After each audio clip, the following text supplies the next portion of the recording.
የምትመለከቱት ግለሰብ ሁለት ሰዎች በግራና በቀኝ በያዙት ክብ ቀለበት ውስጥ እንደሚዘልባ ማሳወቅ በአደባባዩ የሚያልፉትን ሰዎች እንዲሰበሰቡ ያደርጋል። ብዙ ሰዎች ተሰብስበው እየተመለከቱት ይህ ሰው ግዙፍ የሆነውን ሰውነቱን በትንሽዬ ጠባብ ቀለበት ውስጥ ለማሾለክ ከማሰቡም በላይ ድርጊቱን አይኑን እንደተሸፈነ ለማድረግ ማሰቡ ብዙ ሰዎችን አስገርሟል።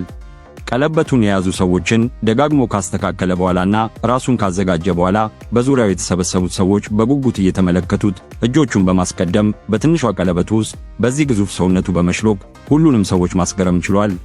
በዚህ የኤዥያ ገበያ ስፍራ አንድ ክብ ኳስ ዚግዛግ በሆነ ብራት ላይ በመወርወር ኳሱ ተመልሶ እንዳይመጣና ጫፍ ላይ እንዲቀር ላደረገ ሰው ከፍተኛ ሽልማት የሚያሰጥ ቻሌንጅ አለ።